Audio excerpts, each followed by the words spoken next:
এমন একটা আমল যদি আল্লাহর দরবার কবুল হয় ওইটুকুই যথেষ্ট, যদি থাকে আপনার ভালো একটা সহি নিয়াত।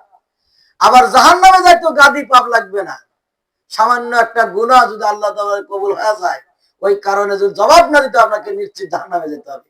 বর্তমান আমাদের সমাজে অনেক আলেম ওলামা আছে, সব শ্রেণী মানুষ আছে, কম আর বেশি। বর্তমানে যে আপনার খেলা নিয়ে আর্জেন্টিনার পক্ষ, কেউ ব্রাজিল, বিভিন্ন রাষ্ট্রের টাকা পয়সা অর্থ বের গেঞ্জি কিনছেন, পতাকা বানাইছেন, টাকা খরচ করে বড় পর্দা করে আপনার আনন্দ করে ফুর্তি করে খিচুড়ি পাকা খাচ্ছেন। আর্জেন্টিনা যদি না পারে আমি ফার্স্ট খেয়ে মরে যাবো, হ্যাঁ, ব্রাজিল যদি না পারে আমি 3 দিন খাবোই না।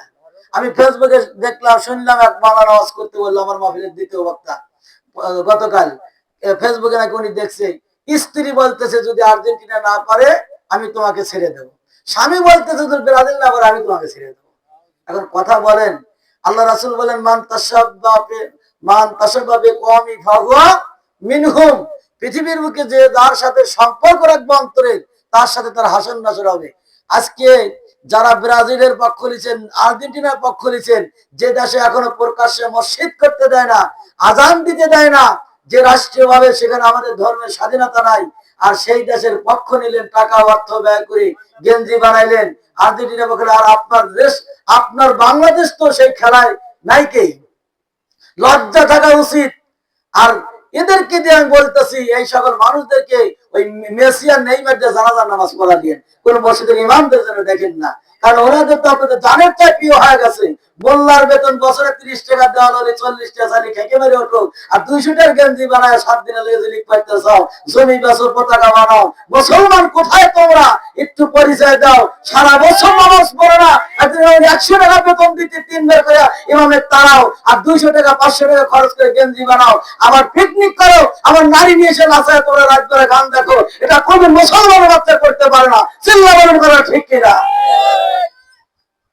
আমরা দেখি না, আমাদের জীবন যায় না, চলে না, আমরা কোন সময় আফসোসও করি না, কে পারলো কি হলো তার দেখার টাইম নেই, শোনার টাইমও নেই। আজকে আমাদের অবস্থা এরকম কিনা বলেন, ঠিক কিনা? আর এই মহরমের মাহফিল করতেছে, এক জায়গাতে মাওলানা ফতোয়া দিচ্ছে, এটা জায়েজ নাই। আরে বেটা, এটা জায়েজ নাকি আর্জেন্টিনা যা ফতোয়া দিলা, পিঠের চামড়া দিলে লাগাবি গার হাতে, জোরে বলুন কথা ঠিক কিনা? এখানে যাবে পারো না? হ্যাঁ, আমি টাকা খরচ করে অনুষ্ঠান করতেছি, দোয়ার অনুষ্ঠান, সেখানেও ফতুয়া লাগাও, কারবালা বলতে কিছু নাই। আরে আহলে বায়াত, ইমাম হাসান আর হুসাইন আর আলী মা ফাতেমা, এরা হলো রাসূলের কলিজার টুকরা, জোরে বলুন সুবহানাল্লাহ। আপনার সন্তান যদি আপনার কাছে কলিজা হয়, ফাতেমার কাছে হাসান হুসাইন কি কলিজা না? আর ফাতেমা কে? রাসূলের কলিজা না?